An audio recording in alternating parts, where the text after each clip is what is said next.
സ്നേഹമുള്ള മാതാപിതാക്കളും പ്രിയ സഹോദരന്മാരുമായുള്ളവരും, അല്പസമയം മാത്രം നിങ്ങളുടെ മുൻപിൽ നിന്നുകൊണ്ട് ഈ കാലഘട്ടത്തെ ആസ്പദമാക്കി തിരുവെഴുത്തിൽ പറയുന്ന കാര്യങ്ങൾ, ബൈബിളിൽ പറയുന്നതായ കാര്യങ്ങൾ ഇന്ന് നമ്മുടെ രാജ്യത്ത് നടന്നുകൊണ്ടിരിക്കുന്നതാണ് എന്ന് നാം അറിഞ്ഞിരിക്കേണ്ടതുണ്ട്. യേശു പറഞ്ഞത്, കാലം തികഞ്ഞു, ദൈവരാജ്യം സമീപിച്ചിരിക്കുകയാൽ മാനസാന്തരപ്പെട്ട് സുവിശേഷത്തിൽ വിശ്വസിക്കുവിൻ എന്ന്. മാനസാന്തരപ്പെടുക എന്ന് പറയുമ്പോൾ നമ്മുടെ ജീവിതത്തിന് ഒരു രൂപാന്തരം ഉണ്ടാകുക എന്നുള്ളത്. ദൈവത്തിന് ഇഷ്ടമുള്ള ഒരു വ്യക്തിയായി തീരുക, ദൈവത്തിന്റെ അനുഗ്രഹങ്ങൾക്ക് യോഗ്യമായ ഒരു വ്യക്തിത്വത്തിന് ഉടമയായി തീർന്നിരിക്കുന്നു എന്നുള്ളതാണ് മാനസാന്തരപ്പെടുമ്പോൾ നമുക്ക് സംഭവിക്കുന്നത്, ലഭിക്കുന്നത്. അതാണ് യേശു പറഞ്ഞത്. ശിഷ്യന്മാരോടും പറഞ്ഞത് അപ്രകാരം തന്നെയാണ്.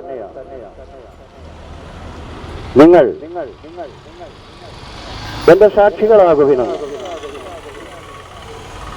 അപ്പൊ യേശുക്രിസ്തുവിന്റെ സാക്ഷികൾ ഈ ലോകത്തറിയിച്ചത് സമാധാനവും സ്നേഹവും സന്തോഷവും.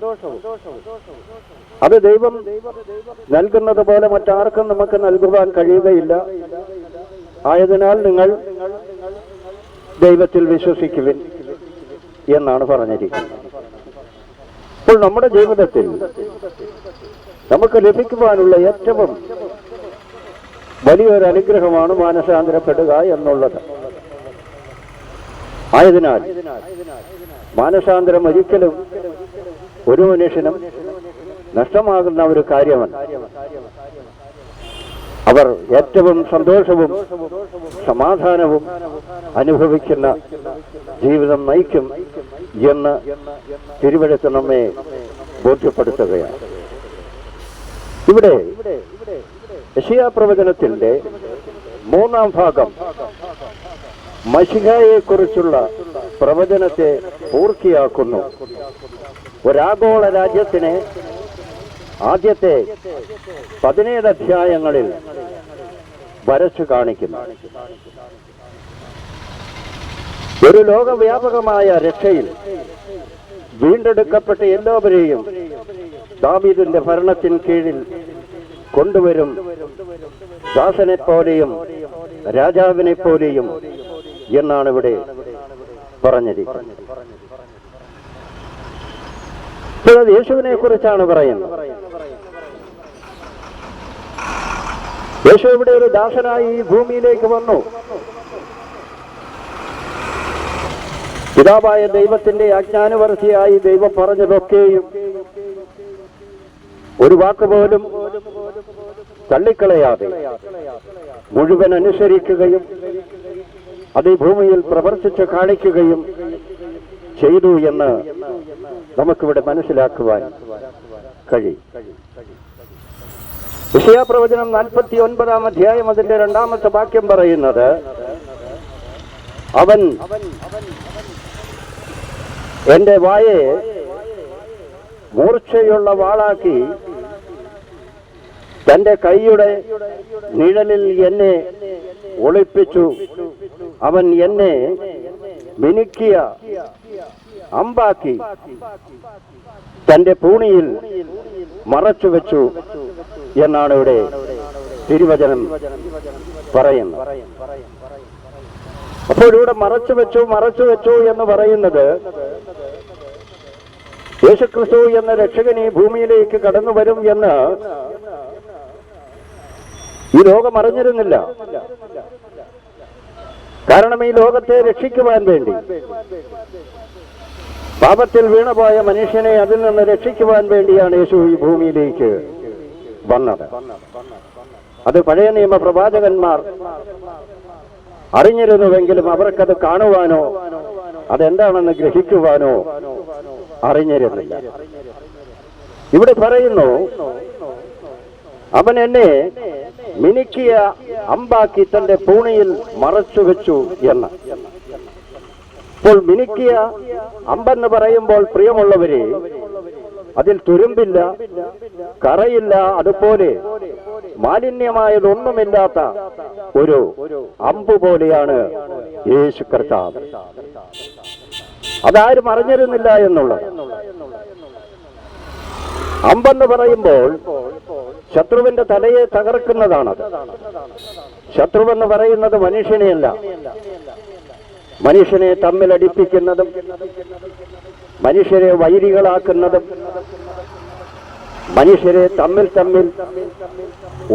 ഉപദ്രവിക്കുവാൻ പ്രേരിപ്പിക്കുന്നതും മനുഷ്യരെ എന്നും എപ്പോഴും നശിപ്പിക്കുന്നതുമായ, നമ്മുടെ ആരുടെയും കണ്ണുകൾ കൊണ്ട് കാണുവാനും കഴിയാത്ത അന്ധകാരത്തിന്റെ ശക്തിയെയാണ് ഇവിടെ കാണിക്കുന്നത്.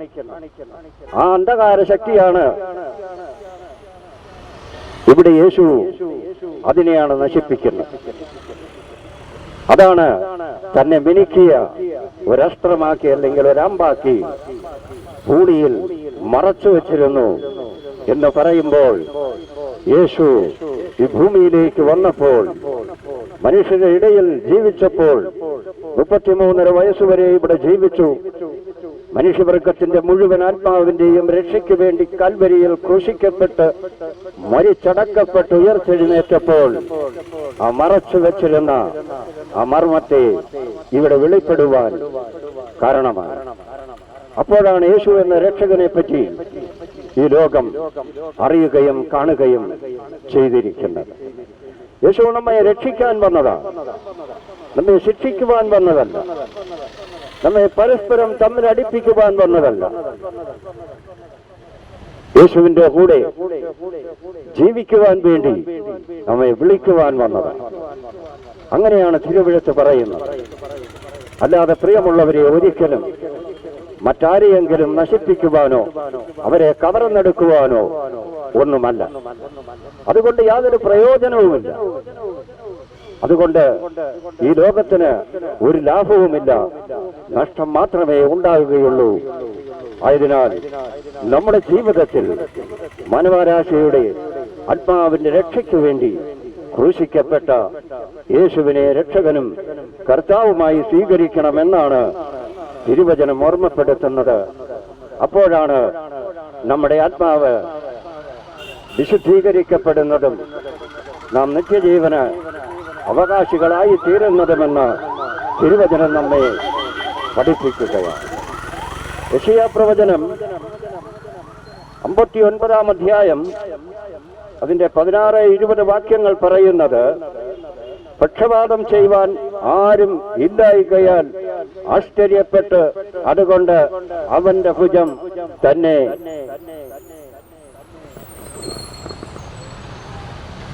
അവന്റെ നീതി അവനെ താങ്ങി, അവൻ നീതി ഒരു കവചം പോലെ ധരിച്ചു, രക്ഷയെന്ന തലക്കോരിക തലയിൽ ഇട്ടു, അവൻ പ്രതികാര വസ്ത്രങ്ങളെ ഉടുത്തു, തീഷ്ണത ഒരു മേലങ്കി പോലെ ഉടച്ചു, അവരുടെ ക്രിയകൾക്ക് തക്കവണ്ണം അവൻ പകരം ചെയ്യും, തന്റെ വൈരികൾക്ക് ക്രോധവും തന്റെ ശത്രുക്കൾക്ക് പ്രതികാരവും തന്നെ എന്ന്. അപ്പോൾ മനുഷ്യനോട് പോരാടുന്ന അന്ധകാര ശക്തികൾക്കെതിരായി പോരാടുവാൻ യേശു ഈ ഭൂമിയിലേക്ക് വരികയും ആ യേശുവിന്റെ ആത്മാവിന്റെ ശക്തിയാൽ നാം പരസ്പരമല്ല ജഡരക്തങ്ങളോടല്ല നമുക്ക് പോരാട്ടമുള്ളത്, ഈ അന്ധകാരത്തിന്റെ ശക്തികളോടും ലോകാധിപതിയോടുമാണ് നമുക്ക് നേരിടേണ്ടത്. അതിനെയാണ് നാം ജയിക്കേണ്ടതെന്ന് ബോധ്യപ്പെടുത്തുവാൻ വേണ്ടിയാണ് യേശു ഈ ലോകത്തിലേക്ക് ഇറങ്ങി വന്നത് എന്നും തിരുവെഴുത്ത് നമ്മെ പഠിപ്പിക്കുന്നുണ്ട്. ദ്വീപവാസികളോട് അവൻ ക്രിയ ചെയ്യും, അങ്ങനെ അവർ പടിഞ്ഞാറ് യഹോവയുടെ നാമത്തെയും കിഴക്ക് അവന്റെ മഹത്വത്തെയും ഭയപ്പെടും. കെട്ടിനിന്നതും യഹോവയുടെ ശ്വാസം തള്ളിപ്പായിക്കുന്നതുമായ ഒരു നദി പോലെ അവൻ വരും എന്നാണ് ഇവിടെ കാണുവാൻ കഴിയുന്നത്. ആയതിനാൽ പ്രിയമുള്ളവരെ, നമ്മുടെയൊക്കെയും ജീവിതം എത്രയാണുള്ളത്? ഏറിയാൽ 70 അല്ലെങ്കിൽ 80 എന്ന ഒരു ചെറിയ കാലഘട്ടം. ഈ കാലഘട്ടത്തിൽ നാം ഓരോരുത്തരും അനുഭവിക്കാത്ത വേദനകളും യാതനകളും ഇല്ല എന്നുള്ളത് തന്നെയാണ് യാഥാർത്ഥ്യം. എന്നാൽ അതിനുള്ള കാരണം നമ്മൾ തന്നെയാണ്. എന്ത്? നാം ദൈവത്തിൽ നിന്ന് അകന്നു പോയവരായതുകൊണ്ട് അന്ധകാരത്തിന്റെ ശക്തികൾ നമ്മളുടെ മേൽ വാഴുകയും അവന്റെ ആധിപത്യം നമ്മെ ഭരിക്കുകയും ചെയ്യുന്നു എന്നുള്ളതാണ്. അതിൽ നിന്ന് മോചനം നമുക്ക് ലഭിക്കണമെങ്കിൽ മാനവരാശിയുടെ മുഴുവൻ ആത്മാവിന്റെയും രക്ഷയ്ക്കു വേണ്ടി കാൽവരിയിൽ ക്രൂശിക്കപ്പെട്ട യേശുവിനെ നാം രക്ഷകനും കർത്താവുമായി സ്വീകരിക്കേണ്ടതുണ്ട്. അപ്പോഴാണ് നമുക്കിവിടെ ഒരു പ്രത്യാശയുള്ള ജീവിതം നയിക്കുവാനും നാം ഇവിടെ അവസാനിച്ചാലും നമുക്കൊരു നിത്യതയുണ്ട്. അത് ദൈവത്തോടു കൂടെയാണ്.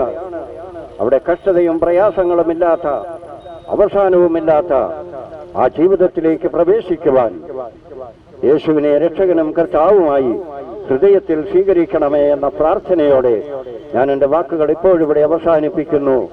ദൈവം നിങ്ങളെ ധാരാളമായി അനുഗ്രഹിക്കട്ടെ.